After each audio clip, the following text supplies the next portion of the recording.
Si tú no te fías de mis palabras, me parece perfecto, pero tú siéntate a meditar todos los días durante 3 meses. Yo abogo por lo experimental. Hemos necesitado confrontar fuera para descubrir que lo tenemos dentro. ¿Qué es lo que nos encontramos dentro? Pues que nos están esperando. Somos, como consciencia, como especie, una especie de niño al que le han hecho un regalo y se ha quedado jugando con la caja. Diferenciar entre personas sensibles, insensibles y transsensibles. Solamente siendo transsensible, es decir, yendo más allá de tus sentimientos y emociones, no degeneras en el cinismo. Cuando lo de fuera pues no nos gusta o nos parece provocador, yo lo que hago fundamentalmente es agradecerlo. La palabra muerte, ¿qué te suscita? Me suscita que tengo ganas. Yo creo que lo que viene después será más interesante y más bonito. Que te piten por detrás, a ti te pone nervioso, esos nervios son tuyos y por tanto eres tú el que tienes que gestionarlos. Cuando aceptamos es cuando puede venir todo lo demás. La gente dice, mejor contamos a Dios es la naturaleza. Yo creo que hay algo todavía más, lo que más se parece a Dios de todo lo que conocemos es...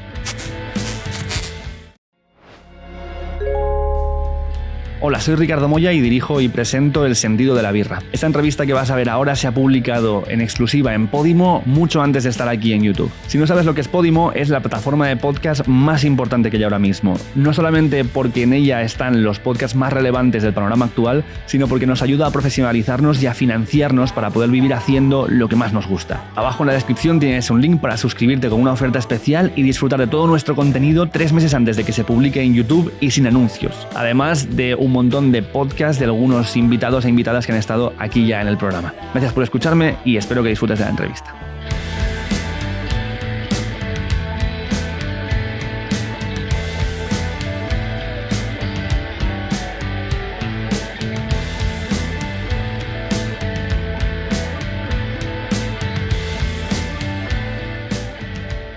Arrancamos. Perfecto.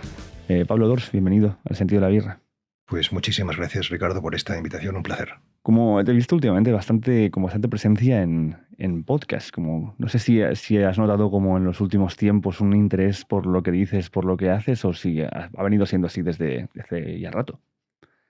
Lo que he notado es que en estos últimos meses he crecido interiormente mucho. Esto sí que lo he notado. O sea, he visto signos de, sin que suene a presunción, de subir de nivel de consciencia, ¿no? Y pienso que todo lo que vivimos dentro, de un modo u otro, se traduce fuera. Uh-huh. Entonces, si ha habido un mayor interés por lo que yo puedo compartir, pues seguramente es que por dentro me están pasando cosas bonitas. ¿Y cómo se manifiesta este nivel de consciencia que consideras has alcanzado ahora? Pues se manifiesta en 3 cosas. La primera es que comprendes las cosas mejor. Es decir, lo que llamamos la comprensión profunda, comprensión espiritual. Eso significa que todo lo que sucede te parece perfecto. Ese es el primer síntoma, ¿no? El segundo es que precisamente porque lo comprendes mejor, todo te genera una mayor paz interior, de la cual te mueves menos, es decir, que te perturban menos las cosas que en otro momento te sacarían de los nervios, pues entonces mucho menos, ¿no? O prácticamente nada. Y tercero, que te sientes con más energía vital para lo que tengas que hacer cada día, ¿no? O sea que son 3 síntomas bastante inequívocos. ¿Y a qué achacas este crecimiento de consciencia? Pues realmente yo soy una persona que desde muy joven, prácticamente de adolescente, he tenido un interés religioso y un interés espiritual, y esto ha ido increciendo, ¿no? ¿A qué lo atribuyo? Bueno, lo atribuyo a muchas cosas, ¿no? He tenido el privilegio de tener grandes maestros espirituales, personas que han sido referentes para mí, y también lo atribuyo más en concreto a que últimamente me estoy encontrando con personas que yo creo que son personas muy luminosas, y yo creo que la energía vibratoria se contagia. Es decir, que lo mejor que puede uno hacer para subir de nivel de conciencia, para subir de vibración personal, es estar cerca de personas luminosas. No digo iluminadas porque a lo mejor esto puede asustar, pero... Uh-huh. Y luego también, además de esto, lo atribuyo a que yo hago un trabajo muy sistemático y muy riguroso de desapego y por tanto, de ruptura con el ego, y eso pues siento que va dando sus frutos, ¿no? Así que para mí el propósito fundamental de mi vida es ser una persona luminosa para poder iluminar a otros, ¿no? Y cuando tienes eso muy claro, todo lo demás se convierte en algo más bien anecdótico, circunstancial, y por tanto ya no te llama tanto, y cuando precisamente al focalizar tanto tu meta, pues se consigue mejor. Quizás no conseguimos las cosas en la vida porque no estamos focalizados, no tenemos esa concentración, ¿no? en lo que nos parece que estamos llamados a vivir. Claro, en ese sentido, porque te he oído hablar sobre esto varias veces, incluso te he leído al respecto, ¿cuánto crees que influye esta focalización en lo que uno quiere conseguir y cuánto los factores externos, que no son pocos a veces los que nos impiden, ¿no?, llegar a nuestras metas? En realidad creo que los factores externos influyen muy poco, realmente. Creo que casi todo se juega en el interior. No te sabría decir tanto por ciento, pero de entrada me saldría a decir, pues casi el 100% se juega en el interior, ¿no? Vamos a dejar un tanto por ciento pequeñito, ¿no? Porque si no parece que... Pero creo que sí, que todo lo externo se conjura a partir de lo que tú tienes dentro, ¿no? Y cuando lo de fuera pues no nos gusta o nos parece provocador, pues yo lo que hago fundamentalmente es agradecerlo, a las dificultades, ¿no? Pues no sé, tengo una molestia física, una enfermedad o un dato preocupante en mi última analítica, pues de entrada agradecerlo, ¿no? Que esto no nos sale de manera natural, ¿no? Evidentemente, Claro. eso supone un ejercicio de conciencia, ¿no? ¿Por qué? Porque cuando agradecemos algo, ya le desarticulamos más del 50% del veneno que esa noticia supuestamente negativa puede tener, ¿no? Y entonces ves todo lo que te sucede como una ocasión, como una oportunidad más que como una adversidad, ¿no? O sea, esta misma conversación, pues yo me la tomo no como un trabajo, sino como una oportunidad no solamente de compartir con quien lo escuche o lo mire, sino también de yo mismo, pues crecer, autoafirmarme en mis convicciones y poder, digamos, pues vivirlas con más plenitud. Lo que me parece que gente que puede estar escuchando esta conversación puede pensar al respecto es como, vale, puedo entender hasta cierta instancia lo que planteas, pero si yo estoy en un entorno rodeado de violencia, rodeado de pobreza, de un montón de situaciones que me impiden estar incluso bien o disfrutar siquiera de estar vivo, Claro, claro. que yo trabaje interiormente, no sé cuánto puede manifestar que las cosas vayan mejor. Sí, tengo la impresión de que igual que nacemos todos con un código genético y que nacemos todos con un coeficiente intelectual, también nacemos todos con un nivel de conciencia, ¿no? Eso no está demostrado científicamente de una manera apodíctica o total, pero sí que ya hay algunos científicos que hablan de eso, ¿no? Es decir, que por ejemplo un niño que de cuando tiene 7 años, más que gustarle jugar con las motos o con los coches, pues va a la iglesia para estar sentadito en silencio, pues no es que sea un coeficiente intelectual o un código genético, sino que realmente es posible que tenga un nivel de conciencia más alto, ¿no? O sea, entonces, el punto de partida es este, ¿no? O sea, que cada uno, igual que, digamos, que unos nacen en África profunda y otros nacen en la Europa superdesarrollada, pues también aquí no tenemos el mismo punto de partida todos, ¿no? Y luego es verdad que si tú no tienes tus necesidades materiales, por un lado, y luego, digamos, más las afectivas o psicológicas, por el otro, cubiertas, o al menos más o menos en orden, pues todo eso suena música celestial, es evidente, ¿no? Es decir, que lo primero pues es lo más básico, lo más primordial, pues es lo físico, ¿no? Si no tienes para comer, pues esto es lo fundamental, ¿no? Y ciertamente, pues hay que ir poco a poco. O sea, que una persona que tiene mucho conflicto emocional o mucho conflicto sentimental, pues antes de pasar al trabajo espiritual, pues tiene que poner en orden o intentar poner en orden todo esto, ¿no? Ujú. ¿Cómo entra en tu vida la espiritualidad? ¿Recuerdas a qué edad tienes esta noción o esta conciencia o si era algo que en casa se promovía? Mi familia es una familia de artistas y de intelectuales y entonces, bueno, pues sí que había una sensibilidad al mundo espiritual en el sentido amplio de la palabra. Es decir, que en mi caso nadie es materialista, ¿no? O hedonista simplemente, ¿no? Sino que realmente había una apertura pues sobre todo a la belleza y a la bondad, ¿no? O sea, pero no, mi familia no es una familia particularmente religiosa. Es decir, que yo tengo 61 años, en la España en la que yo nací, pues, en fin, la educación era una educación católica más o Ujú. menos generalizada, pero mis padres no eran personas de oración diaria, sino simplemente pues la práctica dominical y demás, ¿no? Sin embargo, yo desde bastante niño sí que era en fin, un niño con inquietudes religiosas, ¿no? O sea, y luego ya de adolescente, con 13 o 14 años, empezó a interesarme mucho el mundo de Oriente, ¿no? En concreto del Tíbet y los lamas Ujú. Y yo con 14, 15 años me rapé el pelo al cero y me senté a meditar sin saber lo que era esto de meditar, no solamente porque estaba fascinado con esto, ¿no? Y luego, pues para mí lo más determinante es que a los 19 años yo tuve una experiencia mística, o sea, digo mística pues es una especie interior, ¿no? De presencia, del misterio de Dios, ¿no? Lo digo en el lenguaje cristiano, que es el que yo estoy habituado y el de mi tradición, ¿no? Y eso partió mi vida en dos, o sea, que entendí que, pues yo, que la vida tenía sentido para el absoluto, no para las cosas relativas, ¿no? Eso no significa que no haya tenido dificultades en mi vida y que lo relativo pues muchas veces también pueda ser muy atractivo, muy seductor, ¿no? Pero ya empecé con 20 años un camino espiritual, ¿no? Luego, este camino, porque la formación que se da en el mundo católico, por desgracia, es una formación más intelectual y pastoral, es decir, más de cara al pensamiento y a la acción que de cara al interior, ¿no? Entonces, claro, evidentemente, pues entré en crisis profunda en torno a los 40 y ahí es donde aparece para mí el mundo del Zen, Ujú. la meditación zen y empiezo a practicar primero por mi cuenta, luego voy encontrando distintos maestros que me van acompañando y ahí empiezo un camino más riguroso y más sistemático, ¿no? Más o menos esto dura una década, un poquito menos, ¿no? Y el propio zen me devuelve a la contemplación cristiana, es decir, que me hace descubrir que también en mi propia tradición, en el cristianismo, hay conocimiento silencioso, hay prácticas de autoindagación, si bien es una corriente muy minoritaria y muy marginal, ¿no?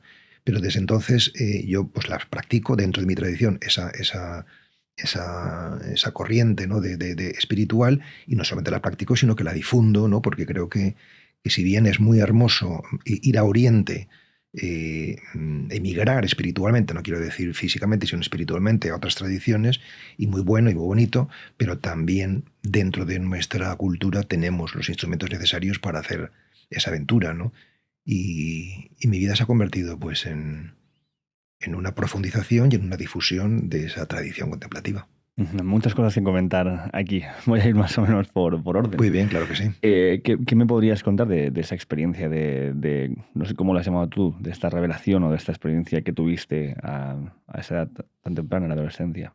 Con 19 años, Ujú. estaba estudiando Derecho, tenía una novia y todo pasó a un segundo plano, ¿no?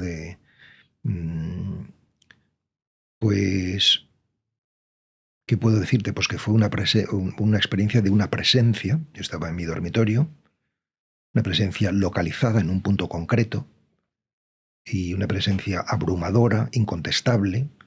Quiero decir que lo más claro y rotundo que ha sucedido en mi vida ha sido eso. O sea, de eso tengo menos dudas de que tú estés aquí frente a mí. O sea, decir que Ujú. eso para mí ha sido como algo muy evidente y muy irrefutable, como acabo de decir. Y que era una presencia no solamente incontestable, sino también amorosa, que daba sentido a mi vida y que de alguna manera me quería para él, o para ella, o para ello, ¿no? O sea, que solamente tiene sentido vivir para eso, ¿no? Luego, en mi vida, posteriormente, he tenido algunas otras experiencias, pero ninguna comparable a esta, en intensidad y en implicaciones, ¿no? O sea, porque hay un antes y un después en mi vida a partir de eso, ¿no? A partir de los 20 años, ¿no?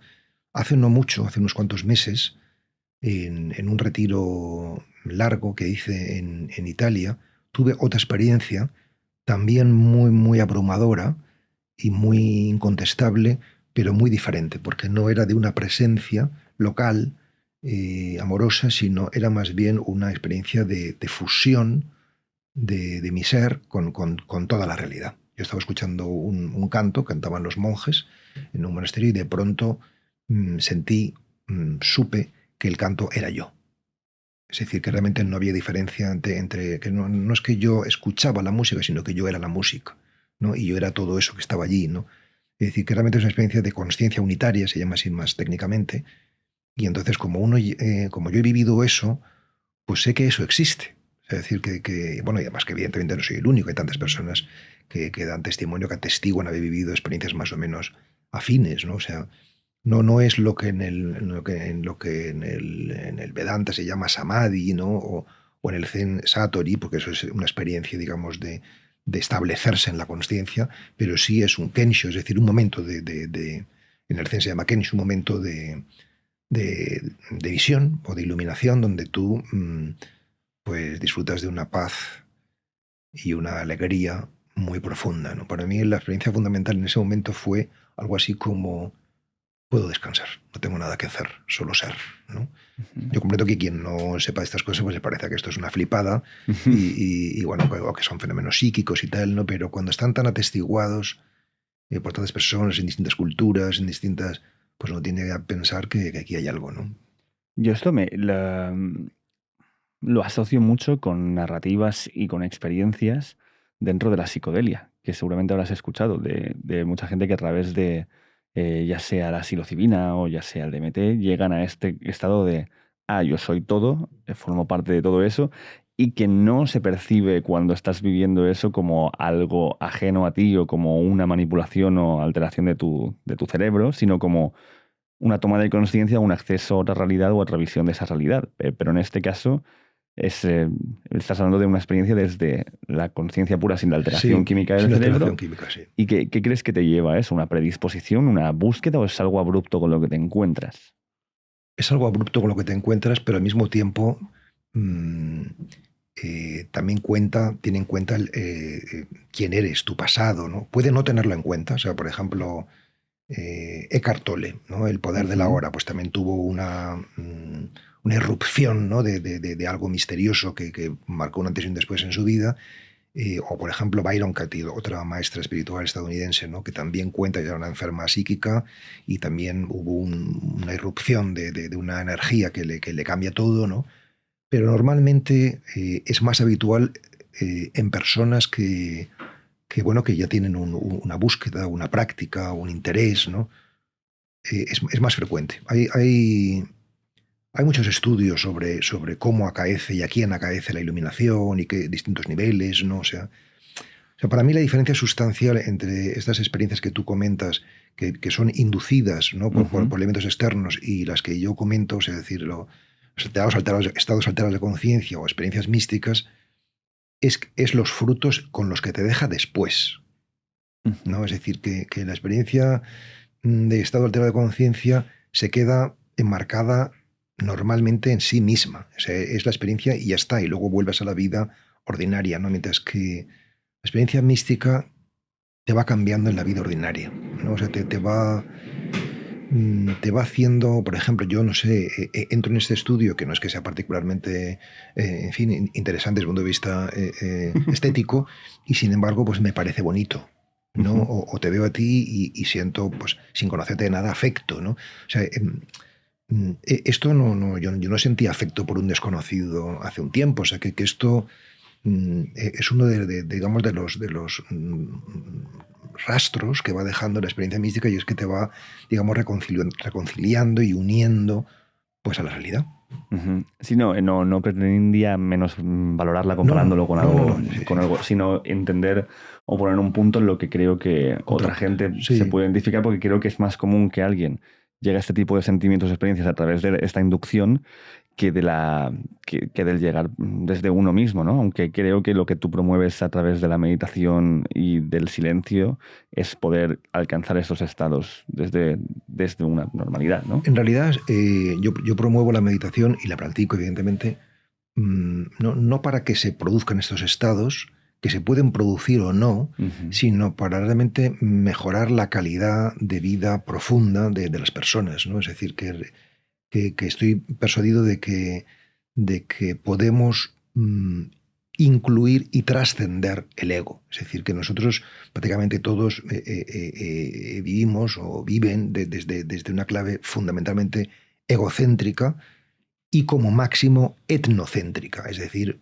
ya no solamente yo, sino mi familia, ¿no? Ya amplías un poco, ¿no? O incluso mi partido político, ¿no? O mi iglesia o mi parroquia. Es decir, que ya amplías un poquito más, ¿no? Pero yo creo que estamos llamados a seguir ampliando, ¿no? Y pasar del egocentrismo al etnocentrismo y al mundicentrismo, es de que realmente entren todos los... Y entonces lo propio, por ejemplo, yo qué sé, pues pues yo soy cristiano, pero para mí yo me relaciono exactamente igual con un cristiano que con un musulmán, que con un agnóstico. Es decir, que la religión no es una cosa que me separe de los demás. ¿Por qué? Porque la incluyo y lo trasciendo, es decir, no me quedo ahí, ¿no? Es decir, que igual que con mi familia, o sea, pues yo incluyo a mis padres, los tengo dentro, pero no soy simplemente mis padres, sino que voy mucho más allá, ¿no? Ujú. Pues yo creo que eso, ir más allá del ego y del etnocentrismo, es lo que produce una meditación llevada de manera rigurosa y entregada, ¿no? ¿Y cómo es entonces tu relación con la tradición cristiana, que sí que tiene algunas vertientes que son más excluyentes o que sí que puede haber, dentro de que cada uno puede buscar la espiritualidad, una religión para darle sentido a su propia existencia, sí que hay partes siempre dentro de algunas creencias que son como más ortodoxas y que rechazan cualquier otro tipo de forma Claro, de ver el claro. mundo? Pues mi manera es, cuanto más, digamos,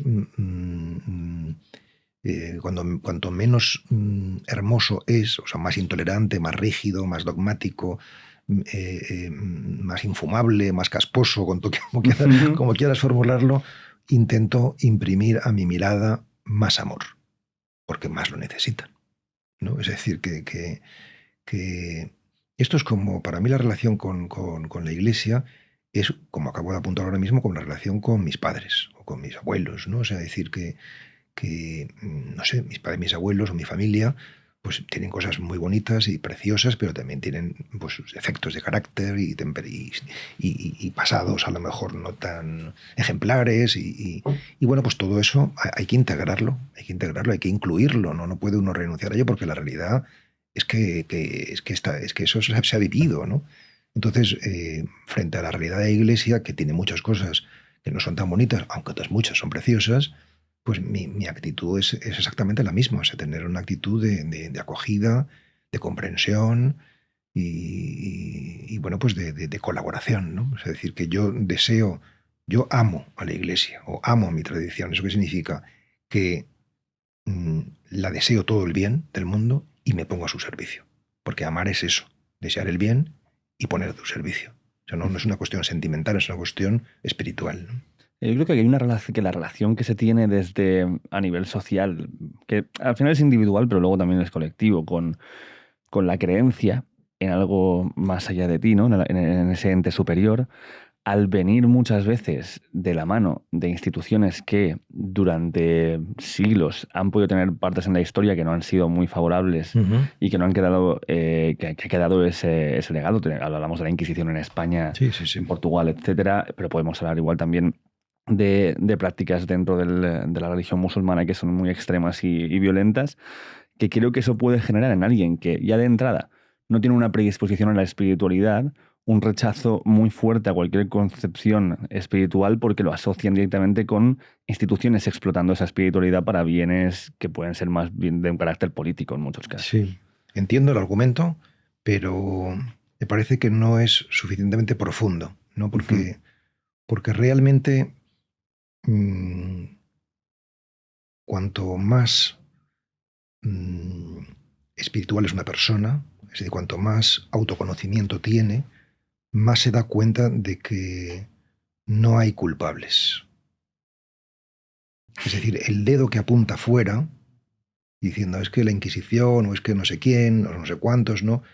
La persona se apunta hacia sí mismo, ¿no? Es decir, se ve responsable de eso, ¿no? O sea, que quien ha hecho esos horrores no son otros, eres tú, ¿no? O sea, porque realmente tú eres todo, ¿no? Quiero decir, por ilustrar, ¿no? Lo que estoy intentando transmitir, ¿no? Ujú. Que, por ejemplo, hace unos años hubo un piloto, que seguramente lo recordarás, que estrelló el avión contra no sé dónde y con todos los pasajeros dentro y causando pues la muerte de todos, ¿no? O sea, no lo digo en absoluto por presunción, ¿eh? Pero cuando eso sucedió, a mí la reacción que me salió espontánea fue decir, ¿qué he hecho mal? Yo, no que ha hecho mal ese señor o porque está loco ese señor, ¿no? Es decir, eh, eh, mm, yo me siento responsable de las cosas hermosas, pero también de las cosas oscuras que están pasando en la humanidad. Es decir, que no estoy libre. Esto no es una película de buenos y malos, ¿no? Sino porque verla como una película de buenos y malos es como ver que hay muchos personajes, pero en realidad solamente es un personaje. Estamos vinculados, somos uno, ¿no? Entonces, cuando uno descubre que somos uno, pues deja de haber condena, ¿no? Y luego también ayuda para, es decir, que culpar a los demás indica falta de autoconocimiento. En última instancia, aunque suene así como muy crudo, ¿no? Y no se lo diría a alguien así sin más, porque entonces pues seguramente no reaccionaría bien y habría una discusión, ¿no? O sea, que y nos vayamos a nivel mental en lugar de un nivel más espiritual, ¿no? O sea, que hay contenidos de información que solamente desde un territorio común se pueden transmitir, porque si no, pues más bien generan lo contrario a lo que tendrían que generar, ¿no? Bueno, me quería decir algo más, pero no me acuerdo exactamente por dónde iba el otro hilo argumentativo que quería presentar, Pero ¿no? quizás aquí leo a lo mejor una visión que me recuerda un poco a un relato de Alan Watts, que hablaba de... Era como alguien que estaba hablando con Dios y que le decía que, que cómo ha sido tu experiencia en el vivir, y hablaba de la gente con la que se había encontrado y decía, es que toda esa gente eres tú. Lo que te he Sí, mandado es a exacto. vivir con varias experiencias de ti mismo para que Sí, aprendas es esto mismo. sobre esa experiencia. Es esto mismo, sí. O sea, decir que el hecho que estemos tú y yo aquí ahora mismo hablando no es una cuestión casual, porque yo no creo en la casualidad, ¿no? O sea, sino que creo que, sobre todo si nos escucha mucha gente, entonces tiene más importancia todavía, ¿no? O sea, sino que creo que se conjuran las cosas para que se produzcan exactamente como se tienen que producir, ¿no? Entonces eso te hace vivir la vida con más sentido, porque no es una cosa arbitraria, caprichosa, gratuita, sino que tiene un porqué, ¿no? Ujú. Y entonces, ¿dónde quedaría la libertad en este escenario? Pues es una pregunta muy bonita, ¿no? O sea, yo suelo decir que libertad y destino en última instancia es lo mismo, ¿no? Es decir, que ciertamente más que todo esté escrito, sino que todo se va escribiendo contando con nosotros, ¿no? Y a mí eso o sea, que hay una como reconfiguración permanente del destino. O sea, no es que el destino ya esté, sino que se va, digamos, reescribiendo conforme tú vas participando o sea, yo decido venir aquí y decido no ir a otro sitio, entonces el destino va como reajustando todo el plan, ¿no? O sea, pero sí que creo que hay vamos, en el catolicismo hablamos de providencia, ¿no? Un destino providente, es decir, que no estamos dejados de la mano de Dios, sino que más bien hay una fuerza, ¿no? Unas leyes del universo que hace que todo tenga un propósito de amor. Es decir, mm, ¿por qué creo yo que todo tiene un propósito de amor? ¿O por qué creo yo que todo el mundo lo hace lo mejor posible? ¿O por qué creo yo que es posible que nada ni nadie altere mi paz? Estoy diciendo contenidos de información que para mí fundamentales en los que trabajo a diario, ¿no? ¿O por qué creo yo que la vida es inmortal o que la verdad nos hace libres, ¿no? Pues yo creo en todo esto porque creer en ello,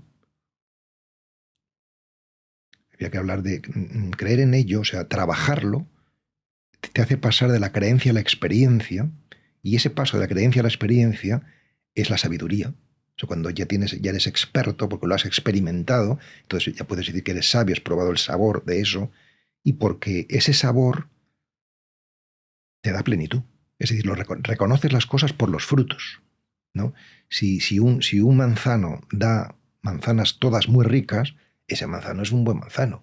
Entonces, si una persona da frutos de paz, de amor, de comprensión, de tolerancia, de amistad, pues esa es una buena persona, ¿no? Es decir, ¿y por qué? Porque esos contenidos le han ido transformando. Es decir, que yo creo que el camino espiritual es un camino de reconfiguración neuronal, de pensar la vida de una manera más ajustada a la realidad, ¿no? Es decir, que el camino interior, que es el que yo estoy haciendo con toda modestia, pero con toda pasión, es un camino que supone trabajar con el cuerpo, trabajar con las emociones, trabajar con el intelecto, con la inteligencia, con lo cognitivo, y trabajar con lo espiritual, y cada trabajo tiene sus propias reglas. Y bueno, pues aquí podríamos hablar de cómo trabajas en cada cosa, qué implica eso, pues son muchas cosas, pero no es que merezca la pena, sino que es lo único por lo que merece la pena. No, porque al final, si una vida merece la pena si tiene paz y amor y alegría, y si no la tiene, pues merece menos, la verdad. O sea, Aquí has tocado el concepto de realidad, que es algo que a mí me parece extremadamente complejo, porque la realidad entonces estamos hablando de algo que existe per se y es percibido, que es creado desde la persona que te lo atestigua, que es colectiva, es individual y entonces se interrelacionan con otras realidades. ¿De qué hablamos cuando hablamos de esa realidad? sí, es el punto filosófico, ¿no? O sea, mm,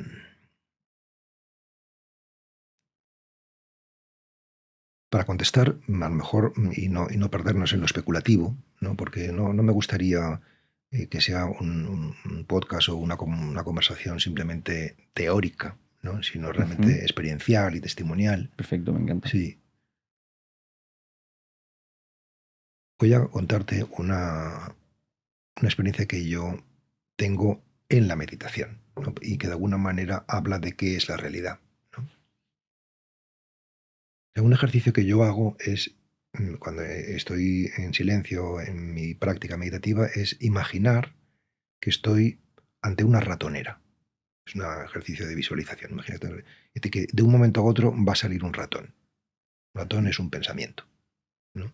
Entonces estoy a ver cuál es el primer ratón, cuál es el pensamiento que sale, ¿no? Ujú.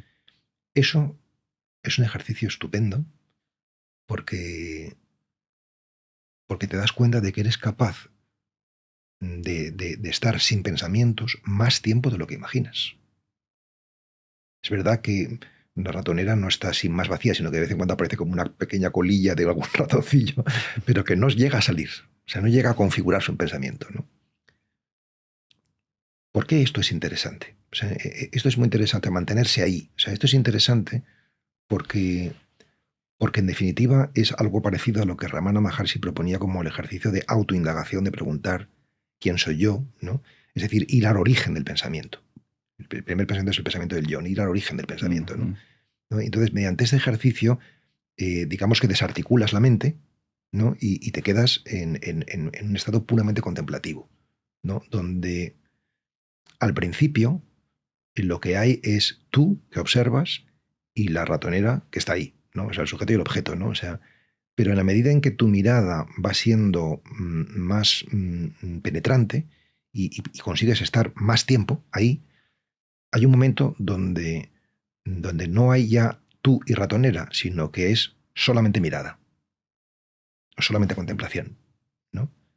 Desaparece esta historia del sujeto-objeto. Claro, esto lo digo de manera muy temerosa y muy prudente, porque si no, en fin, no estaría faltando a a la verdad, ¿no? Porque Ujú. no es que yo, en fin, haya visto quién sabe qué, pero sí que he atisbado eso, ¿no? Y cuando he atisbado eso, igual que cuando te he contado que atisbé lo de yo soy la música, eso es la realidad.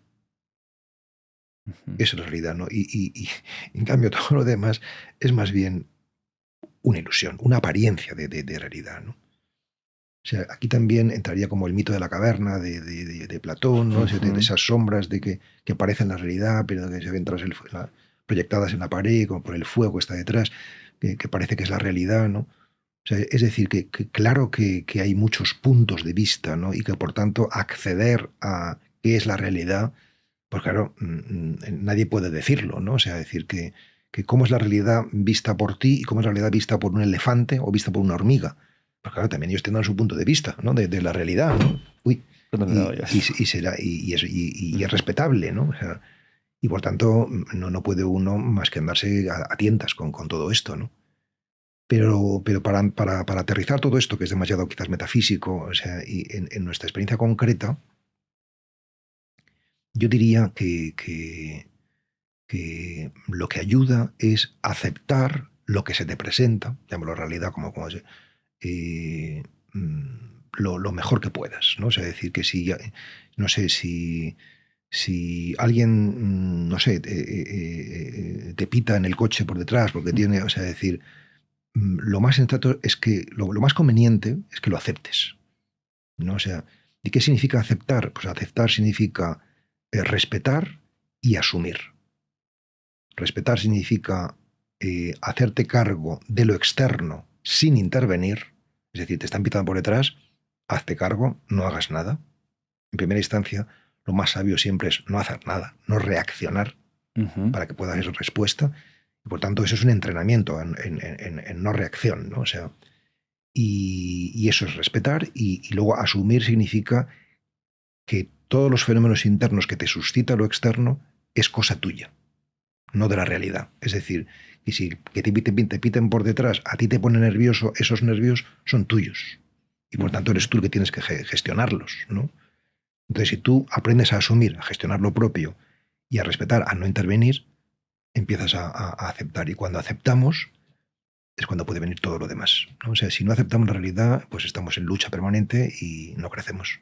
Aquí hay uno de mis socios y compañeros aquí en esta productora que aterrizándolo un poco, él dice mucho la frase de no hagas de la prisa de los demás la tuya, ¿no? Muy bueno. Me gusta. Como no es tu prisa. Sí. Ahora tú evalúas si tú tienes la misma prisa. Exacto. Pero no lo hagas. Pero creo que vivimos así de una manera constante, ¿no?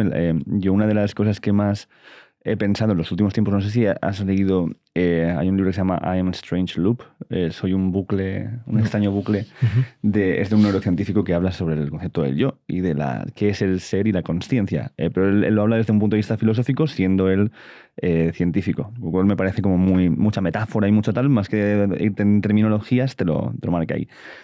Y este concepto del yo está absolutamente alterado por tu entorno, en la vida en la que vivimos actualmente y en las conexiones que tenemos. Y también luego esto me trae a la mente a Luigi Pirandello, que es un Lo conozco, maravilloso, he leído mucho, sí. maravilloso escritor que me encanta, que tiene Uno, Ninguno y 100.000, Sí, que muy también bueno. habla de cuántos Moscarda existen. Sí, ¿no? sí. Depende de cada persona un Moscarda y depende de cada ese otros tantos miles de la otra persona que lo está viendo.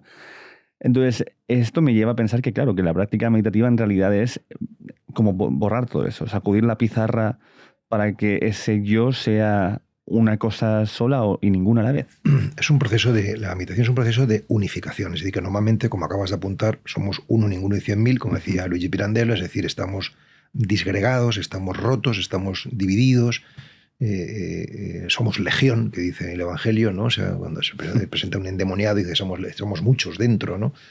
Estamos polarizados, ¿no? O sea, socialmente y interiormente, ¿no? Y en cambio, lo que hace la meditación es un proceso, en lugar de análisis, de síntesis, ¿no? De ir unificando, ¿no? Y por tanto, ir caminando hacia la simplicidad, ¿no? Que no quiere decir univocidad, se puede haber una simplicidad rica, plural, no quiere por qué ser monocorde, ¿no? o unívoca, ¿no? Porque claro, enseguida confundimos la unidad con el uniformismo, ¿no? Y es otra cosa diferente, ¿no? Y eso es lo que te hace que en la meditación y luego en la vida sobre todo puedas sentirte más reconciliado, precisamente porque estás menos roto, menos dividido. Pero aquí veo como dentro de la forma que tenemos de ver el mundo, este planteamiento choca con varias cosas. Una es cómo puedo aceptar esta unidad sin perder mi identidad y quién soy y el respeto por mí mismo. Cómo puedo también dejarme ser o relativizar los problemas como algo externo sin convertirme en un cínico. ¿Sabes? Sí. Como que en todo ello está la virtud y el vicio que puede suscitar si desencaminas Sí. eso. Dos preguntas interesantes, ¿no? De cómo no degenerar en el cinismo y cómo salvaguardar la identidad, ¿no? O sea, cuando hablamos de salvaguardar la identidad, casi siempre hablamos de salvaguardar la personalidad, ¿no? Porque estamos identificados con nuestra personalidad, con nuestro personaje, con nuestro rol, con nuestra función. O sea, por ejemplo, yo durante muchísimos años, prácticamente toda la vida, pensaba que lo más importante para mí era ser un buen escritor y un buen sacerdote. Pero realmente he llegado a un punto donde me he dado cuenta de que eso no es lo más importante. O sea, decir que yo puedo ser escritor, puedo ser sacerdote, pero realmente no es ahí donde se juega mi identidad. Eso es una forma de traducirla, pero realmente no tiene particular importancia ser sacerdote ni ser escritor. Esto es una cosa completamente anecdótica y circunstancial. O sea, lo que importa es que seas tú, ¿no? O sea, decir, entonces, claro que tu identidad se va a poner entera de juicio. Es más, si no eres capaz de soltar todas las identificaciones con las que tú te has ido enamorando o apegando a lo largo de tu vida, difícilmente vas a descubrir tu verdadera identidad, ¿no? O sea, entonces tu verdadera identidad no tiene que ver tanto con, por decirlo en términos cristianos, con tu psique o con tu mente, sino con tu alma, con tu ser más profundo, con el yo profundo, podríamos decir también, ¿no? Y desde ese yo profundo, pues hay una experiencia de comunión o de unión, como decíamos antes, con nosotros, pero también, bueno, tú lo traduces de manera diferente porque eres formalmente diferente a otras personas, ¿no? A otros seres, ¿no? Es decir, por ahí iría un poco la respuesta al tema este de la identidad, ¿no? Y el tema del cinismo, Ujú. eh,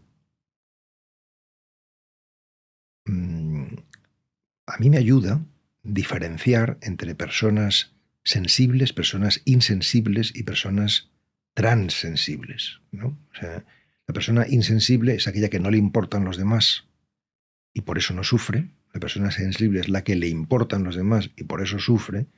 Y estas personas sensibles hoy están prestigiadas. Qué sensible eres, como diciendo qué cosa más buena, ¿no? Y en cambio la persona transensible es aquella que le importan los demás pero no sufre, ¿no? ¿Y por qué esto es importante? Porque se trata de incluir, bueno, pues los sentimientos, las sensaciones, en fin, las emociones, todo lo que te va suscitando la realidad, pero trascenderlo, no quedarte en ello, ¿no? O sea, si tú te limitas a sufrir, pues no serás de ayuda a la persona que lo está pasando mal, ¿no? En cambio, si incluyes su sufrimiento, pero tú no te quedas ahí, lo trasciendes, ¿no? Entonces sí que podrás realmente ser una persona de ayuda, ¿no? Entonces, solamente siendo transensible, es decir, yendo más allá de tus sentimientos y emociones, no degeneras en el cinismo, sino que realmente comprendes profundamente la situación en la que está la persona que está sufriendo, te haces cargo, le deseas todo el bien, te prestas a ayudarle en lo que necesite, pero no le ahorras su destino, ¿no? O sea, cada uno tenemos que vivir lo que nos toca vivir, porque no es casual lo que estamos viviendo, sino que es lo que nos corresponde. O sea, a ti te corresponde en este momento entrevistarme y a mí responder y mañana pues será al revés o como sea, ¿sabes? O sea, Pero creo que se lee a veces en la falta de reacción emocional ante algo duro para alguien más como una falta de implicación en ello, ¿no? Creo que tenemos esta pero manía de verlo sí, así. quizás a veces fundada, porque tú puedes no reaccionar emocionalmente, pero sí que deberías responder afectuosamente, ¿no?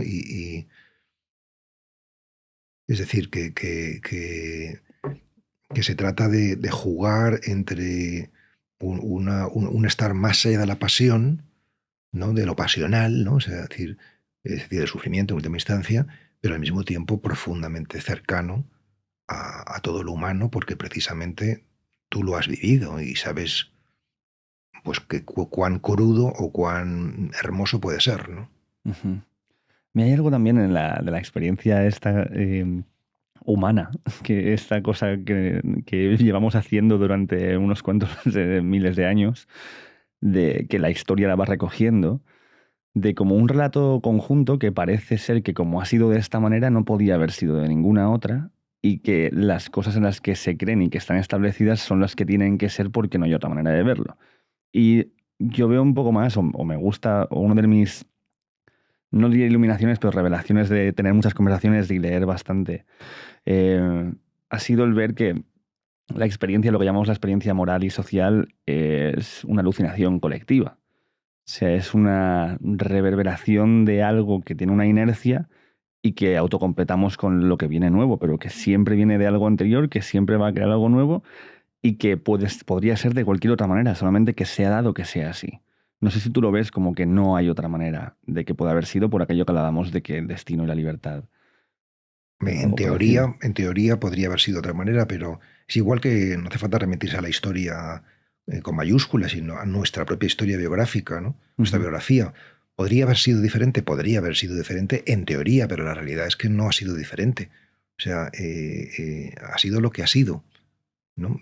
¿De qué sirve, más allá de para escribir buenas novelas o hacer buenas películas, imaginar otras posibilidades, ¿no?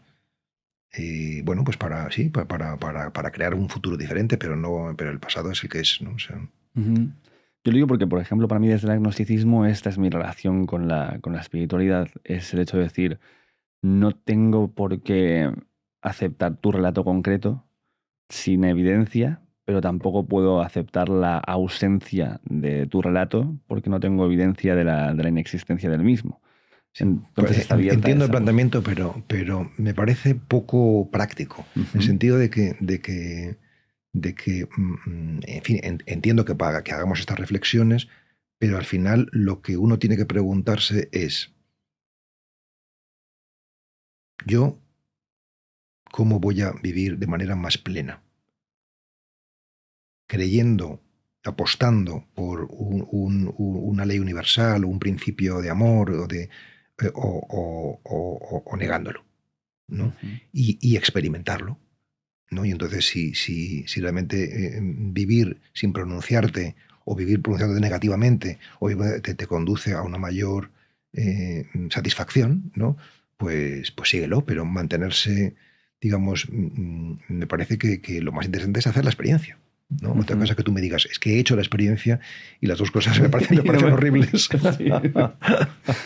Entonces la conclusión, mi respuesta sería que entonces no lo has hecho bien, la experiencia, ¿no? Porque la experiencia, o sea, yo suelo decir a la gente, si tú no te fías de mis palabras, me parece perfecto. O sea, es más, no te fíes, ¿no? Pero tú siéntate a meditar todos los días, según estas pautas que yo te doy, durante 3 meses, 100 días, ¿no? Si tú en 100 días, claro, que supone un acto de confianza muy grande, tienes que dar 100 días, ¿no? Tienes que dar 100 meditaciones diarias, ¿no? O sea, o 100 momentos de meditación al día, ¿no? O sea, aunque sea nada más de 15-20 minutos, ¿no? Pero si tú lo haces, vas a notar que empieza a pasarte algo.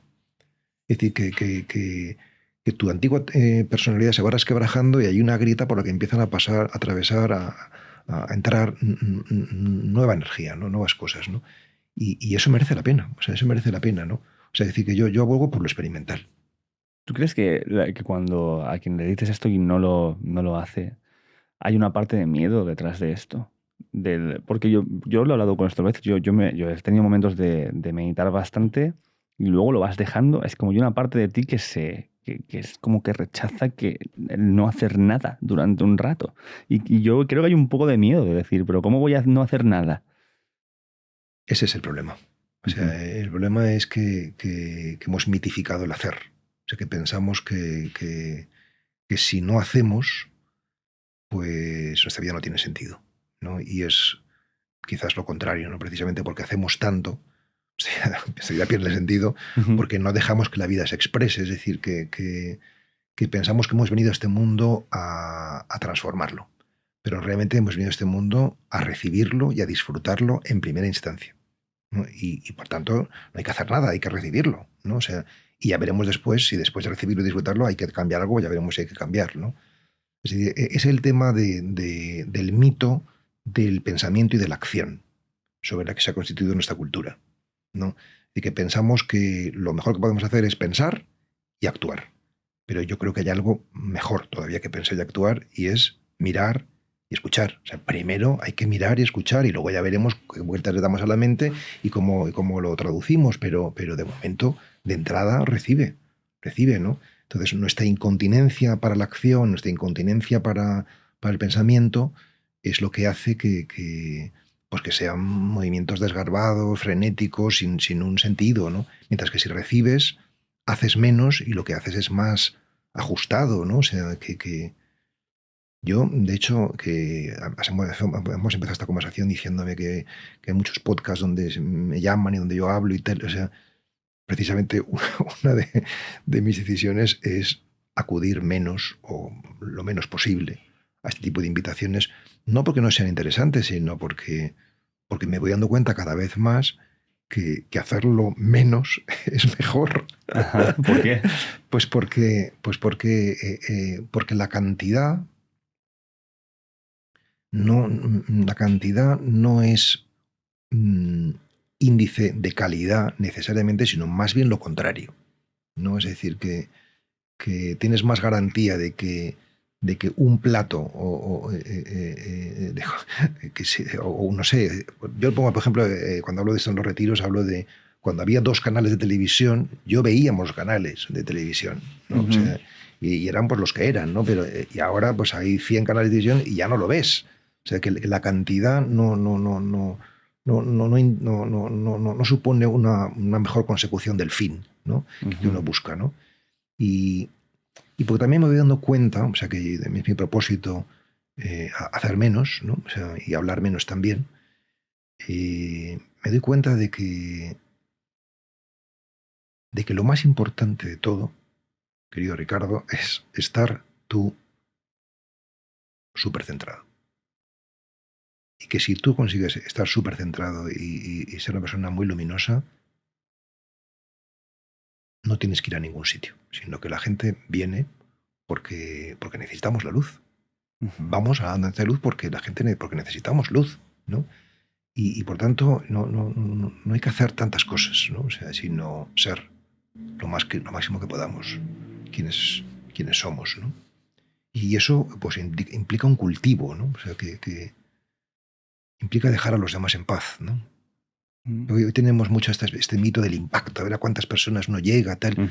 Pero esto es yo tengo no sé cuántas visualizaciones, es una cosa totalmente infantil, ¿no? Que ahora estamos con ese mito, pero eso pasará como algo también muy transitorio y muy poco consistente, ¿no? Sí, no sé si tienes la sensación que a mí me pasa esto de sentir que somos así, no sé si como consciencia, como especie, una especie de niño al que le han hecho un regalo y se ha quedado jugando con la caja. Bueno, es muy bonito. Otro día precisamente en mi diario escribía algo así como es posible que la modernidad sea la adolescencia de la humanidad, ¿no? O por ejemplo, hubo una persona hindú que me preguntaba, a ver, ¿tú qué haces con 2000 años de historia cristiana, ¿no? Como diciéndome tantas cosas oscuras y tal. Y yo decía, pues, ¿qué voy a hacer con esos 2000 años de historia? Pues igual que con cualquier otra historia, pues incluirla y trascenderla, o sea, es decir, no quedarte ahí, ¿no? O sea, que a lo mejor el cristianismo está por estrenar, ¿no? Y no son estos 2000 años, sino los que vendrán, los 10.000 siguientes que vendrán después, ¿no? O sea, decir, y a lo mejor esta exaltación del sujeto, ¿no? Que es propia de la modernidad, pues a lo mejor es una etapa de unos cuantos siglos, pero esto ya se ha acabado. O sea, estamos entrando en otra esfera diferente, ¿no? Que eso es algo que me parece fascinante, ¿no? El otro día, también en una conversación con unos amigos, decíamos que igual que Wikipedia, pues es una enciclopedia escrita por todos, ¿no? Que a lo mejor dentro de un tiempo, no sé, se trata aquí de ser profeta ni visionario, pero también la literatura será algo escrito por todos y no habrá esta especie como de fascinación o de fetiche del autor, ¿no? Y quién sabe, ¿no? O sea, que de hecho no es lo mismo la épica que la moderna, que la novelística, ¿no? Que nace con el Decamerón de Boccaccio o con el Quijote de Cervantes, ¿no? Donde ya ahí está el sujeto, está lo individual, ¿no? O sea, la épica del individuo, ¿no? Que eso es la novela. Y, o sea, que sí, que hay que mirar desde una macro perspectiva, hace que las cosas tengan otra dimensión muy diferente, ¿no? Yo te leí en Biografía del Silencio un momento en el que hacías una reflexión sobre para qué valía o si servía tanto usar el tiempo en leer, algo que en lo que habías dedicado muchísimo tiempo de tu vida, pero en ese momento te cuestionabas si eso era realmente un uso bueno de tu tiempo pese a que te había dado conocimiento. Claro. No sé que me lo cuestione, sino que yo tengo una vida ahora mucho más armónica. O sea, leer es bueno, pero ser un vicioso de la lectura como ser un vicioso de cualquier cosa no es bueno, porque el vicio no está bien, es mejor la virtud, ¿no? Entonces yo creo que lo mejor es tener una vida armónica. Es decir, que haya tiempo para jugar, que haya tiempo para estar con tu compañero o tu compañera, que haya tiempo para ir a pasear, que haya tiempo para meditar, para leer, para dormir. O sea, que realmente, o sea, que haya una armonía. Esto es lo ideal, ¿no? Y por eso el verdadero desafío es hacer de nuestra vida una obra de arte, donde realmente todo tiene su... Yo por eso muchas veces pongo el paradigma del monje, porque el monje tiene una vida muy ordenada, ¿no? Es una orden, entra en una orden religiosa, ¿no? Porque por eso, otro día hablando con un abad, porque me quedé sorprendido porque eran monjes mayorcísimos, o sea, viejísimos. Y yo le dije a este señor, oye, pero aquí los monjes viven mucho, ¿no? Y me dijo, no, no viven, duran. Aquí duran, ¿no?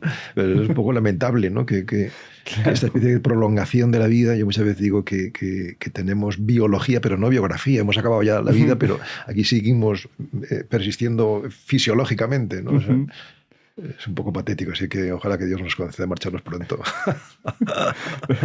Aquí hay algo, mira, a mí, o sea, yo entré a través de Biografía del Silencio a leer lo que habías escrito y luego Biografía de la Luz me pareció un libro para mí muy revelador por esto que te decía, porque yo vengo de una tradición más atea, ¿no? En mi entorno y llevada al agnosticismo y me ayudó mucho a entender esto que hablabas tú al principio, el lenguaje de la tradición concreta para hablar de algo, pero que ese lenguaje puede ser traducido de otra manera para otro Claro, tipo claro, claro. de creencia, ¿no? Sí, sí, sí. Y me gustaría si pudieras hacer una breve Claro que sí. explicación de esto. Sí. O sea, Biografía de la Luz seguramente es mi libro más importante porque es una lectura mística, o sea, interior del Evangelio, ¿no? Ujú. El Evangelio es uno de los 2 o 3 textos fundamentales de nuestra cultura occidental y hasta ahora el Evangelio ha sido leído en clave literal, ¿no? O Ujú. tal cual, ¿no? O sea, o en clave social, ¿no? Pues hay que ser buenos, o moral, ¿no? Mejor dicho, ¿no? O en clave social, ¿no? Jesús como un promotor de las causas sociales más necesarias, pero no se había leído o de manera muy, muy marginal y muy incipiente, en clave mística, en clave interior, es decir, los relatos del Evangelio como mapa de la conciencia, ¿no? Y esto es lo que de alguna manera intento hacer en este libro de Biografía de la Luz, ¿no? Es decir, que es una lectura que por supuesto es válida para gente que seamos creyentes, ¿no? O sea, o gente católica, ¿no? Cristiana, pero también puede ser interesante para personas pues no creyentes o directamente ateas o agnósticas porque es una lectura, yo no diría psicológica, pero sí arquetípica, ¿no? Ujú. De la palabra de Dios. La palabra de Dios o la palabra palabras sagradas, los textos sagrados, vamos a decirlo así, pues son sagrados porque te ayudan a trascender, ¿no? La situación concreta que tú estás viviendo y te ayuda, te consuela y te conforta, que son los 2 verbos por excelencia de la ayuda, de la relación de ayuda, ¿no?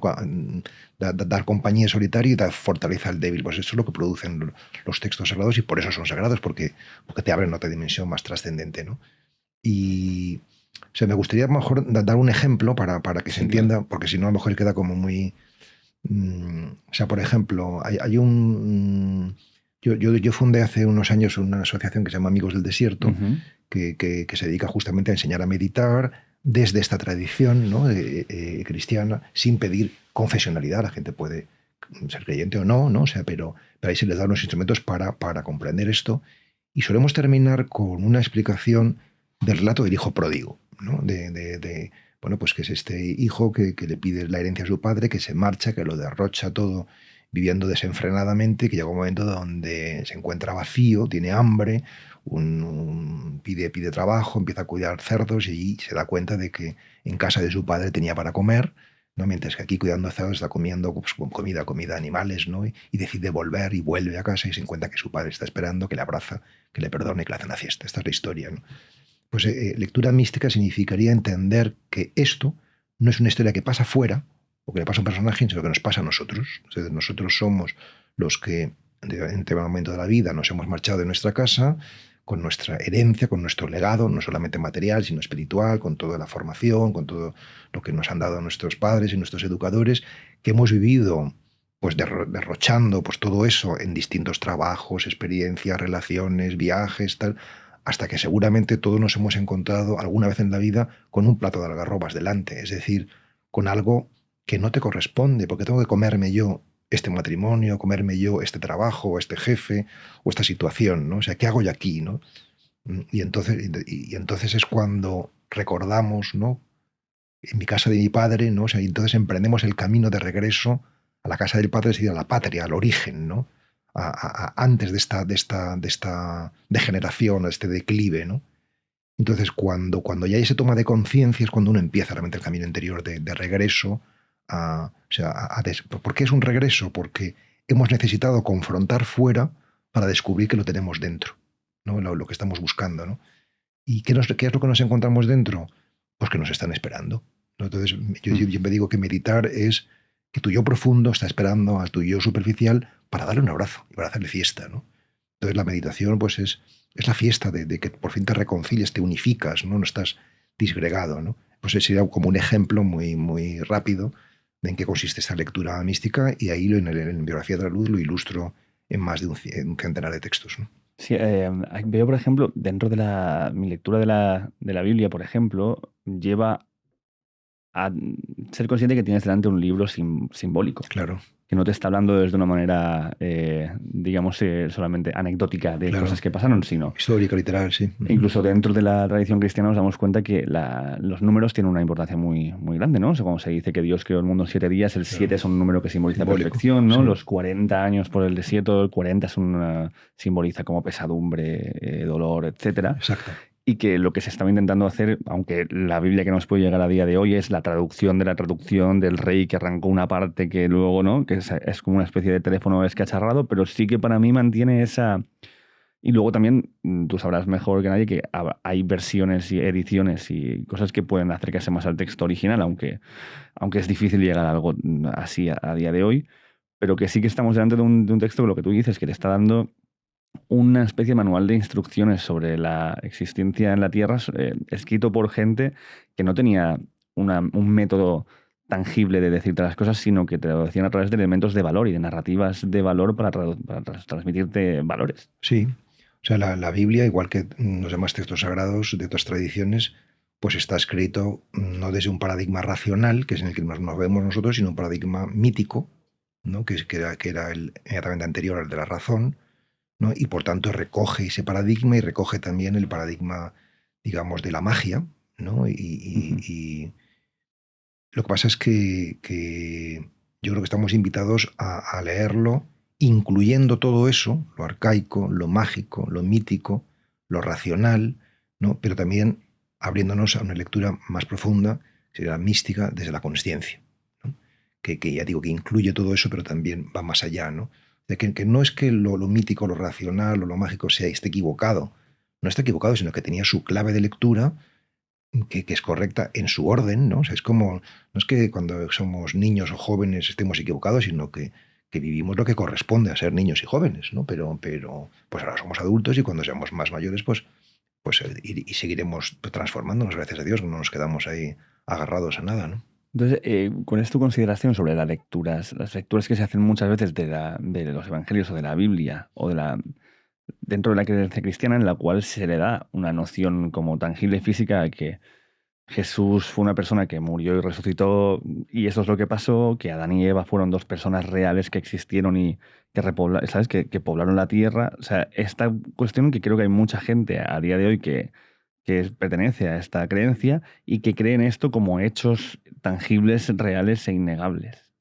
Bueno, yo creo que hay que respetarles, ¿no? O sea, decir que igual que, no sé, cuando tú eres niño crees en Papá Noel o crees en Ratoncito Pérez, pues no vas a decirle, no, niño, no creas en Ratoncito Pérez, no te seas tonto. No, pues esto es lo que le está ayudando es decir, que yo creo que sí que hay que ir abriéndose a lecturas más profundas y más que realmente correspondan más con tu nivel de conciencia y con tu edad y con tu contexto. Porque evidentemente si tú evolucionas en todo, pero tienes un mundo religioso infantil, pues al final te vas a desprender de ese mundo porque esto es una cosa de niños, ¿no? Y vas a equiparar, pues no sé, los Reyes Magos, bueno, que es un mito maravilloso, ¿no? Con el Ratoncito Pérez, que es otra cosa en fin, que tiene otra valencia, otro valor, ¿no? Es decir, que yo creo que hay que respetar, en fin, cómo cada uno cree, pero también hay que ir abriendo puertas para que nuestra cosmovisión pues sea más profunda y más ajustada, ¿no? Creo que esto es lo que muchas veces hace que lleva a gente creyente a abandonar la creencia, que es el entenderla como algo rígido Claro, y que claro. no tiene Sí. más lectura, ¿no? Claro, o sea, decir, por ejemplo, entender que el mito del paraíso original pues, fue tal cual históricamente, pues es de una ingenuidad, en fin, no sé cómo calificarla, sobrecogedora, ¿no? Porque claro, la serpiente le tentó, pero es que las serpientes no hablan, ¿no? O sea, ¿cómo le va a tentar la serpiente? O sea, decir que solamente pensando así, o sea, decir que una manzana, tal, o sea, decir que, no sé, o sea, entenderlo de manera como un cuento, Ujú. pues no deja de ser que por otra parte no quiere decir que no exista la manzana, existe en el orden del símbolo, como acabas de apuntar, ¿no? O sea, que no es que lo que no sea histórico no sea verdad, sino que la verdad se mueve de manera transhistórica, ¿no? ¿Y qué opinas de esta visión? Yo la he sostenido bastante, ahora estoy en dudas sobre ello, de que la creencia en Dios es Dios en sí mismo. Es decir, si hay todo un conjunto de personas que actúan y viven respetando la existencia de un ser que se vende como desde ciertas instituciones como alguien que te observa y que pide una serie de acciones por tu parte, y toda esa comunidad actúa de esa forma, al estar haciéndolo, están creando esa realidad. Con lo cual, tú puedes no creer en la existencia de Dios, como es mi caso, pero no puedo negar que exista porque veo las acciones que se hacen en su nombre. No sé si te he seguido bien. Vale, pues esto te lo digo, a ver si lo puedo significar. Yo lo veo como, mi metáfora sería Internet, ¿vale? Como Internet como tal no existe. Son una serie de servidores que están interconectados y esa interconexión es lo que es Internet, ¿no? Ese intercambio de información, pero tú no puedes tocarlo. O sea, puedes ver una página, pero eso existe porque hay conexión entre tu ordenador, el otro, y eso es Internet en general, ¿no? No es una página, no es un mensaje. Entonces, para mí el concepto de Dios es la traducción literaria, ponerle un nombre a algo, que lo que es en realidad es la forma de interconectarse de las personas que están vivas y creen en ello. Sí, es una buena metáfora. La de Internet es una buena metáfora de Dios, aunque desde luego hay mejores, ¿no? O sea, aunque, por ejemplo, Harari Yuval Noah, famoso ensayista, dice que es la metáfora por excelencia, ¿no? Y que realmente el Internet de todas las cosas, esa es la referencia tal y como él se refiere a esto, ¿no? Pues ocupa el lugar de Dios, ¿no? O sea, y que al final todos estaremos en Internet, incluso en otras galaxias, ¿no? Sin embargo, yo creo que desde luego esa conexión de todos con todo tiene mucho que ver con Dios, pero también creo que Dios es más que eso, ¿no? Para mí la mejor metáfora de Dios es el ser humano. Es decir, que por decirlo de manera todavía más clara o más provocadora, ¿no? Lo que más se parece a Dios de todo lo que conocemos no es Internet, sino que es un ser humano. Eso es lo que más se parece a Dios, ¿no? Es decir, que donde mejor podemos encontrar a Dios, o el misterio de la luz y del amor, que es la manera como yo suelo definir a Dios, el misterio de luz y amor, es en otro ser humano, ¿no? Esto la mayoría de la gente no lo dice. La gente dice, a lo mejor encontramos a Dios en la naturaleza, ¿no? Pero yo creo que hay algo todavía más espiritual que la naturaleza en general. El ser humano es naturaleza también, ¿no? Pero que es precisamente... que yo creo que sí que el ser humano es la cúspide de la creación, por decirlo en lenguaje clásico, ¿no? O teológico clásico, y por eso desde la fe cristiana, pues el rostro de Dios más nítido es Jesucristo, ¿no? Yo lo vivo así también, ¿no? Por eso me considero cristiano. Pero luego también en Biografía de la Luz hablas de Jesucristo también como una expresión de lo que es la luz en sí misma. Claro, sí, evidentemente. O sea, porque el hecho de que yo vea a Jesús como el paradigma más cumplido de Dios, ¿no? No quiere decir que otras personas no puedan verlo en otras realidades diferentes, ¿no? Y por tanto, me gusta más o me parece más respetuoso y por tanto más elegante y más justo preguntarnos qué es Jesús que no quién es Jesús. Porque cuando decimos quién, apelamos a la historia, pues un judío de tal época, tal, y a lo mejor, pues no sé, un indio, un musulmán, pues no van a ver ahí en una persona en la cultura diferente un paradigma de realización humana. Mientras que qué, pues claro, pues es amor, es acogida, es perdón, es paz, ¿no? Y entonces ahí sí que vamos a encontrarnos todos, ¿no? Es decir, que yo creo que sería interesante, aunque esto le pone muy nervioso a muchos católicos, pero sería interesante que empezáramos a conjugar lo cristiano con lo crístico, ¿no? O sea, que lo cristiano sería lo que pertenece a la tradición religiosa del cristianismo, ¿no? Que ciertamente tiene a Jesús como su fundador, y otra cosa es lo crístico, que es pues todas las personas de la humanidad que tienen o toman a Cristo a Jesús de Nazaret como modelo y como referente, pero sin pertenecer necesariamente a una religión, Así que esa distinción, yo creo que de cara al futuro puede ser interesante y necesaria. ¿Por qué dirías que pone eso nervioso a algunas personas dentro del catolicismo? Pues porque de alguna manera se piensa que sin iglesia, es decir, sin la tradición cristiana tradicional, ¿no? Secular, ¿no?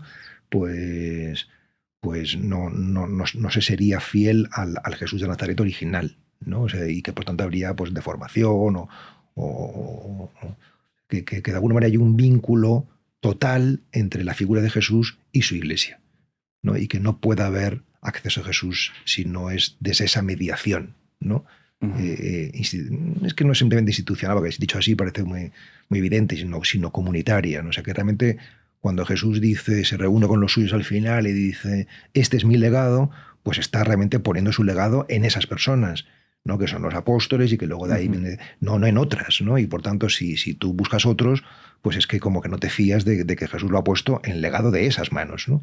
Entonces, por eso habría católicos que tendrían reserva frente a esta propuesta que acabo de hacer, claro. Claro, porque lo que tú planteas es una difuminación de las jerarquías de acceso a esa divinidad. O sea, no soy yo el mensajero, sino que todos sois el mensajero. O sea, hasta difuminación no me gusta la palabra, porque sino más bien una diferenciación, ¿no? O sea, que no sé, por ejemplo, yo he accedido, como la mayor parte de las personas, a la figura de Jesús por mediación de la Iglesia Católica. Sí. Y eso se puede decir de un tanto por ciento altísimo de las personas que hemos oído hablar de Jesús, ¿no? Pero a lo mejor puede haber, y ya seguro que hay, pues algunos jóvenes que han accedido a la figura de Jesús no por la Iglesia, sino de pronto, por ejemplo, por Yogananda Paramahansa, ¿no? Por su libro sobre la segunda venida de Cristo o sobre lo que sea. Entonces, es una fuente de acceso diferente, ¿no? Que no parte de la religión cristiana, y que, sin embargo, aunque no parte de ahí, no por eso es ilegítima, ¿no? Sino que también tiene sus derechos y es interesante, ¿no? Entonces, yo creo que eso hay que tenerlo en consideración. ¿Y tu imagen o tu visión de Dios es de una conciencia individual con voluntad? ¿Es de un devenir que lo forma el todo? O sea, ¿cuál sería tu punto de vista al respecto? Hay un autor que está ahora muy de moda que habla de Dios como supraconsciencia, y que me parece que es una buena definición, aunque a mí me han preguntado en muchas conferencias ¿quién es Dios? Y la respuesta que ha tenido más éxito es no lo sé. Esto es lo que... Porque es verdad que cuanto más conoces o más cerca estás del misterio de Dios, pues más misterioso te resulta, más incognoscible, ¿no? Y que dentro de la tradición cristiana pues está la teología catafática y la apofática. La catafática es la que afirma cosas de Dios, la apofática es la que no es eso, ¿no? Es decir, que también es verdad pero bueno, tiene que ver con el misterio de la totalidad, que es lo que estás apuntando, pero también con el misterio de la vacuidad. A mí me gusta, y así voy hablando también en muchos retiros que imparto, de Dios como el horizonte infinito, informe y amoroso, ¿no? Infinito, es decir, que realmente no tiene fin, ¿no? O sea, la palabra indica. Informe porque realmente todo lo que tiene forma es de este mundo, y por tanto Dios, estando en este mundo o siendo de este mundo, pero también lo trasciende, ¿no? O sea, y amoroso porque efectivamente yo creo que no es que yo crea en eso, sino que yo lo sé, lo he experimentado, no sé cómo decirte. Es como que tú te has inventado que el amor. Yo no me he inventado, yo he experimentado esto, ¿no? O sea, pues esto es lo mismo, ¿no? O sea, yo lo que experimento cuando hago silencio, cuando medito, es que entro en una espaciosidad, en un territorio donde yo puedo confiar. Es decir, que me doy cuenta de que todo lo que hay está por mí. No está en contra de mí. O sea, que el universo, el mundo, no es algo adverso, ni siquiera neutro, sino que es propenso, o sea, que quiere que tú, porque tú formas parte de eso, ¿no? Entonces, a esa experiencia de que el mundo no te es adverso, sino que está por ti, es a lo que Jesús llamó Padre. Es decir, que el universo vela por ti, cuida, ¿no? Te cuida, ¿no? Luego, claro, la degeneración o lo inevitable es los antropomorfismos, tal, Claro. pero eso es lo que hay que trascender, ¿no? Pero la sustancia de la cuestión, claro que Dios es Padre, claro que la realidad es benévola, si tú te sintonizas con ella, ¿no? O sea, si tú te alineas con el amor te va, con mayúscula, te va a llevar a una gran plenitud. Claro, entonces veríamos entonces a Jesús como más un vehículo para un concepto de consciencia mucho más plena que como la personificación física de alguien que también es una persona que, ¿sabes? Como todo esto que se toma de forma literal. Pues no hay que tomarlo de forma literal Claro. porque las palabras, por muy excelsas que puedan ser en algunos momentos, no dejan de ser fenómenos culturales, ¿no? O sea, decir, y la cultura significa pues, que pertenece a una tradición, a una geografía, a una historia determinada, ¿no? Mm. Es decir, que la conciencia, Dios es algo transmental, que va más allá y por tanto todas nuestras palabras son relativas, pero son lo que tenemos para poder expresarnos y para poder comunicarnos y para poder acceder, ¿no? Es decir, que a ti te llega también eso por mediación de una palabra. Si ahora estamos hablando, pues ojalá que alguna de estas palabras llegue al corazón de alguna persona y no deja de ser algo cultural, pero gracias a algo cultural y formal, uno toca el fondo del corazón, ¿no? De la gente. ¿Y la palabra muerte que te suscita? Pues me suscita, me suscita que tengo ganas. ¿Que tienes ganas? Sí, tengo ¿Por qué? ganas de... Pues porque yo pienso que esto que tenemos es muy interesante y muy bonito, pero creo que lo que viene después será más interesante y más bonito, ¿no? O sea, y te quiero decir, no sé, que ahora mismo estoy leyéndome El arte de morir de Séneca Ujú. en una colección que se llama Coan, una editorial que es muy bonita, de libros muy bien hechos. Y, o sea, claro, si tú realmente crees que la vida es eterna, y que por tanto no es que sea esta vida y luego otra, sino que la vida eterna ya la puedes gozar aquí en buena medida, es una sola vida, ¿no? Pero que aquí vivimos muchas veces pues todavía en la ilusión y en lo ficticio, pues tienes ganas de vivir en mayor plenitud, ¿no? O sea, no me siento realmente atado, ¿no? O sea, a esta vida. No quiere decir que no la disfrute, que no la agradezca, ¿eh? O sea, pero no me siento atado, me siento eh, muy liberado, ¿no? Y ni siquiera puedo decir que me asuste una perspectiva de sufrimiento, porque muchas personas dicen, yo morir no tengo miedo, pero sufrir, no. Pero claro, pero tienes miedo de sufrir porque piensas que te puede tocar algo que no te corresponde, pero como si piensas realmente que todo lo que te corresponde es lo mejor que te puede tocar, pues ¿qué vas a temer? ¿Sabes? Ujú. Claro, lo que viene, o sea, vamos a la frase de todo lo que pasa conviene, entonces. Sí, sí, exacto. O sea, decir, es decir, yo creo que sufrimos, que es un temazo, ¿no? O sea, porque lo necesitamos para aprender, pero que una vez que has aprendido, pues ya no necesitas más, ¿no? Y por tanto, si sufres es que tienes que aprender todavía. O sea, que si estás experimentando algo que es doloroso, eso es. No hay manera de pararlo porque pasa, pero el sufrimiento Sí que hay de manera de manera. pararlo, hay manera de Sí. pararlo con la comprensión. O sea, si tú lo comprendes y lo aceptas, dejas de sufrir. O sea, lo que nos hace, o sea, el sufrimiento es resistencia a lo real. Ujú. Si tú dejas de resistirte a la realidad, dejas de sufrir. Claro, por eso ahí voy, ¿no? Que el dolor en sí es un estímulo, pero el sufrimiento es una narrativa que tú le das a ese Sí, estímulo. exacto, sí, podemos decirlo así.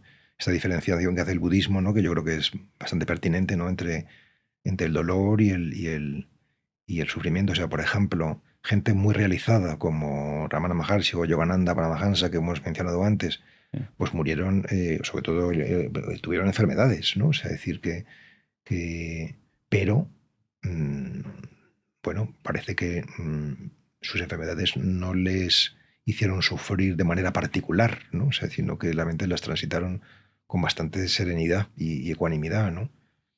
Yo creo que estamos llamados a eso. Es la condición humana, es una condición caduca, o sea, uno va envejeciendo, los tejidos se van deteriorando, los órganos se van, en fin, entrando en declive, pero eso no tienes por qué vivirlo como dramáticamente, sino que puedes vivirlo pues como una fiesta. Ya, pero uno pensaría, bueno, si tienes ganas, ¿por qué sigues vivo? Si ves la muerte como algo que te llama. ¿Por qué no me suicido? Claro. Sí. No, hombre, porque yo creo que realmente si Dios me tiene en vida es porque necesito aprender más cosas. Es decir, yo creo que lo fundamental es la misión y el destino, ¿no? O sea, es decir, la misión es aquello que yo he venido a hacer para los demás y por lo tanto si estoy aquí es que algo tengo que hacer por los demás. Por ejemplo, esta conversación pues yo la hago fundamentalmente en clave de misión, porque creo que tengo que hacer algo, tengo que transmitir una información a otros, ¿no? Y en cambio el destino es lo que yo he venido a aprender para mi propio crecimiento interior, ¿no? Y por tanto, si sigo en esta vida, y es porque supongo que tengo que aprender todavía cosas en mi destino y tengo todavía cosas que dar a los demás en la misión, ¿no?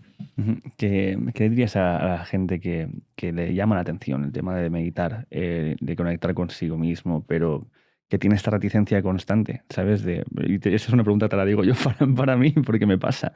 Porque sé y disfruto de los beneficios de cuando lo hago durante un tiempo prolongado, pero me es muy fácil abandonarlo por autonarrativas o porque no me digo que no tengo tiempo o me digo que ahora mismo hoy no estoy para eso, Sí, etcétera. el tiempo es una ilusión también, ¿no? Porque realmente pues un acuerdo, pero realmente lo que tenemos es tiempo. O sea, es decir, que aquí estamos un tiempo, ¿no? O sea, entonces depende de lo que tú decidas dedicarlo, ¿no? ¿Qué es lo que consideres más esencial, ¿no?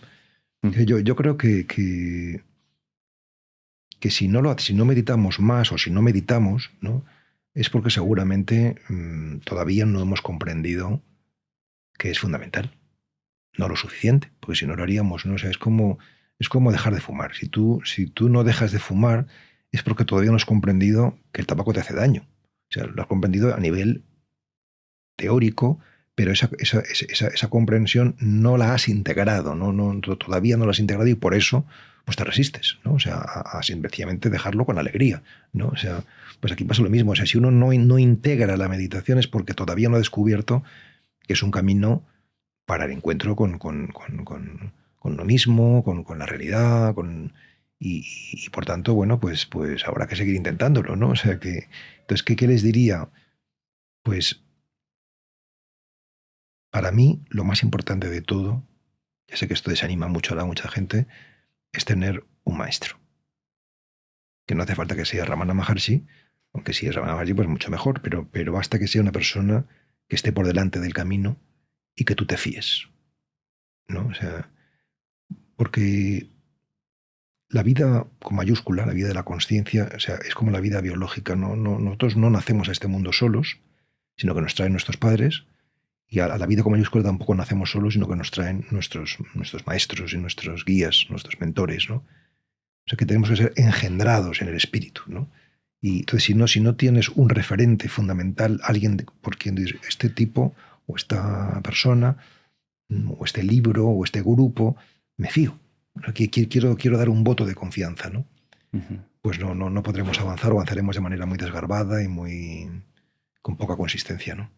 Pero este maestro para ti es una persona física con la que estás, o puede ser alguien que ha escrito algo y lo estás leyendo, o puede ser, o sea, No, puede, hombre, si es físico, o sea, una persona que tú conoces, mucho mejor, porque entonces Claro. puede haber una transmisión mucho más directa. O sea que o sea, lo más grande que te puede pasar en la vida es encontrar un maestro. Eso es lo más grande. Y lo segundo más grande, encontrar un gran amor, pero primero un gran maestro, ¿no? O sea, porque un gran maestro es que te ayuda a vivir de verdad y un gran amor es aquella persona con la que puedes compartirlo. Eso, ¿no? O sea, que eso es también muy bonito y muy... Pero, pero yo creo que precisamente una de las razones del declive de Occidente es que no hay maestros, ¿no? O que no hay discípulos, que en el fondo es lo mismo, ¿no? Y, o de manera todavía más radical, que no hay entrega, porque cuando tú realmente te predispones pues encuentras, ¿no? O sea, encuentras lo que realmente tu corazón está necesitando si te predispones para ello, ¿no? Entonces yo creo que sí, y en cambio cuando encuentras un maestro, pues es una fiesta. ¿Quién ha sido para ti? Para mí ha sido un jesuita que murió hace 2 o 3 años, que se llamaba Franz Jalix, era un húngaro, y que yo me lo conocía hace 12 años, cuando yo tenía 50, y me fui a Alemania, que era donde él vivía él allí ahí impartía sus retiros y sus cursos, ¿no? Y es un hombre que cuando era joven, bueno, cuando tenía 45, 46 años, fue secuestrado por los escuadrones de la muerte en Argentina, porque vivía allí de misionero y de profesor de teología, y estuvo 5 meses atado a una columna y encapuchado y desnudo, y de esa experiencia de tortura es de donde nace su búsqueda espiritual más profunda. Ya venía de antes, claro, evidentemente, pero y tiene un libro maravilloso que yo recomiendo mucho que se llama Ejercicios de Contemplación, y para mí ha sido la fuente principal. La última cosa que te iba a preguntar es cuando a muchas veces que le planteo a la gente el tema de la meditación me dicen, bueno, es que yo haciendo deporte medito o tocando música medito, pero no sé cómo explicarles muy bien que eso no es exactamente meditar. Te quiero decir que escuchar música es una manera de conectar, ¿no? Y correr o hacer deporte es una manera también de conectar, pero claro, la música es por mediación de sonido, ¿no? O la melodía, ¿no? Uh-huh. El ejercicio físico es por medio del cuerpo, ¿no? Del deporte que hagas, ¿no? Mientras que la meditación es pues con apenas mediación. Prácticamente es muy directo, es muy salvaje, es muy, muy crudo en ese sentido, porque no es inmediato, no es con palabras o con imágenes o con sonidos, sino tú sin más ante la realidad, ¿no? Ante la verdad, ¿no?